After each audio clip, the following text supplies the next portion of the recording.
Ever wondered why electric cars are increasing in popularity despite some of them being more expensive than their ICE counterparts?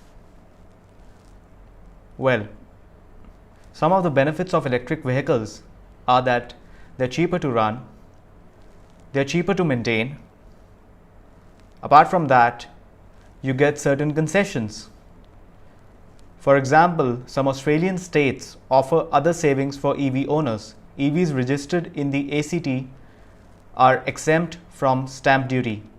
EVs registered in Victoria receive a $100 reduction in registration fees every year. In Europe, for example, EV owners do not have to pay for vehicle registration or motorway tolls. They get to use tunnels and ferries for free, and they have lower road tax. The largest concession is exemption from VAT, which is relatively high in Norway. Apart from that, it's good for the environment as well. Well, less pollution? I would say no pollution. By choosing to drive an EV, you're helping to reduce harmful air pollution from exhaust emissions. EV has zero exhaust emissions. Then if you use renewable energy to recharge your EV, you can reduce your greenhouse gas emissions even further.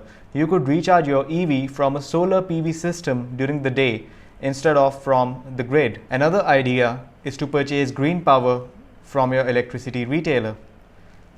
Then even if you recharge your EV from the grid, the greenhouse gas emissions are reduced. Then eco-friendly materials. There is also a trend towards more eco-friendly production and materials for the EVs. The Ford Focus Electric is made up of recycled materials and the padding is made out of bio-based materials. The Nissan Leaf's interior and bodywork are partly made out of green materials such as recycled water bottles, plastic bags, old car parts, and even second-hand home appliances. Well then, there are some health benefits. Reduced harmful exhaust emissions is good news for your health. Better air quality will lead to less health problems and cost caused by air pollution. EVs are also quieter than petrol diesel vehicles, which means less noise pollution. Then, safety improvements. Recent findings have shown that several EV features can improve safety. EVs tend to have a lower center of gravity, which makes them less likely to roll over. Why? If you may ask, the weight, folks. EVs are generally heavier. They can also make a lower risk of major fires or explosions, and the body construction and durability of EVs make them safer in collision. Why are we discussing about EVs today? Well, in today's episode, we'll discuss some of the EVs that might come to India. Well, India is in the initial stages of transition from fossil fuel vehicles to electric ones.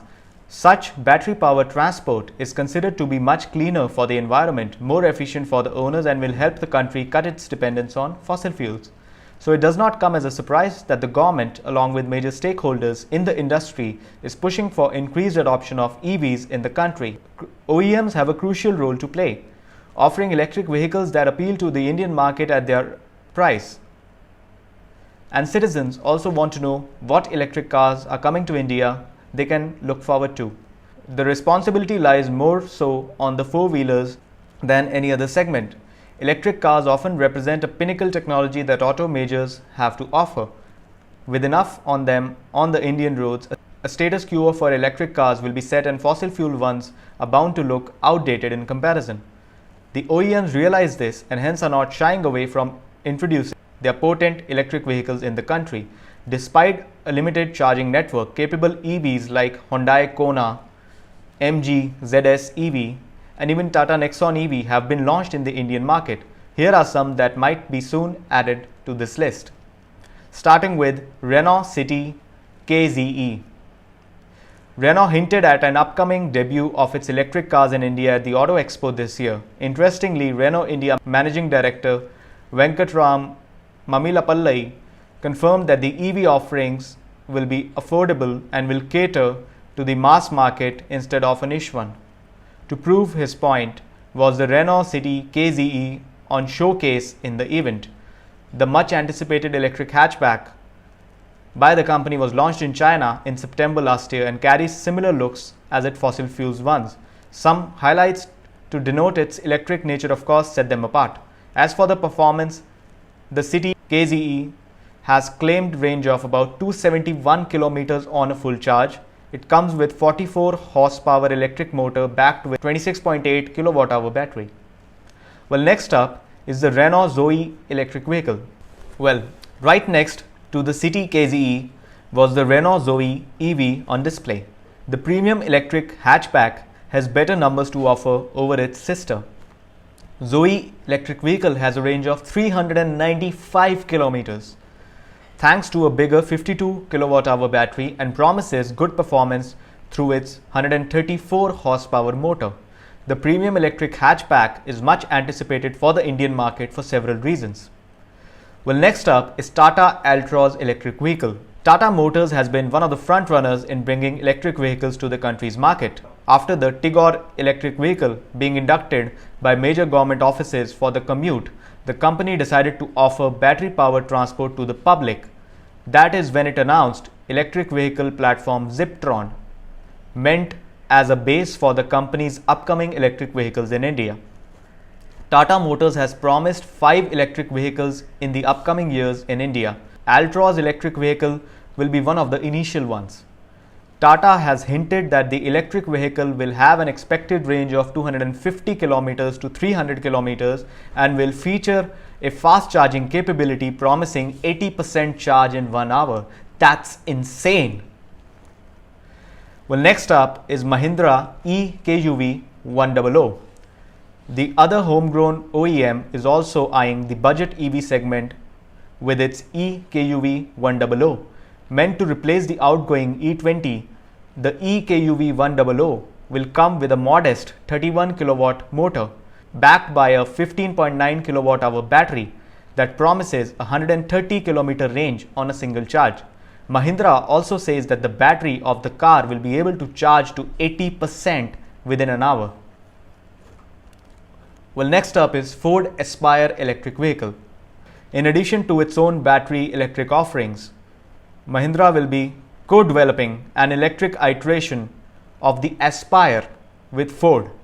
The Aspire electric vehicle will come with a 82 horsepower electric motor powered by a 25 kilowatt hour battery.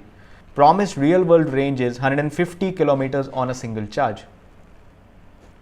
Well, next up is Maruti Suzuki WagonR electric vehicle.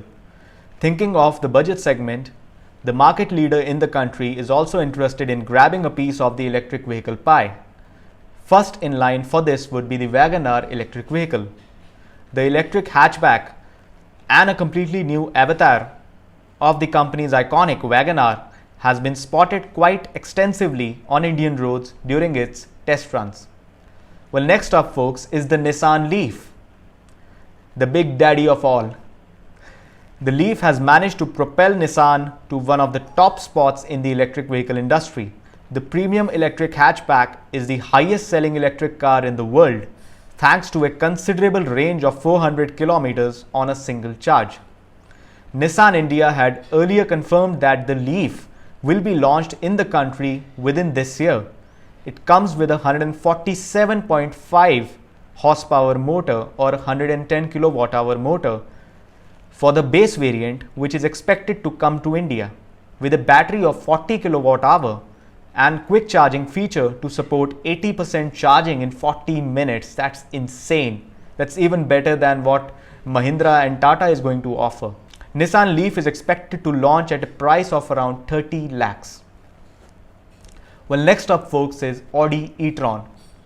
The German car maker marked its debut in the electric vehicle industry with the e-tron, Soon to bring it to India, Audi has equipped the e-tron with 2 electric motors to deliver an all-vehicle drive capability and a combined output of 408 horsepower.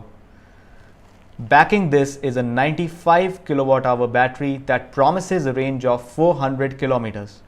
A report from Autocar says that it will be priced around 1.5 crores in the country.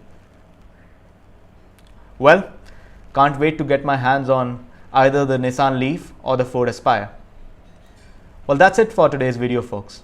If you liked what you saw, consider giving this video a thumbs up, share this video with your friends and family, comment if you'd like me make videos on a particular topic. This is your host, Tejasvi Kapoor, signing off.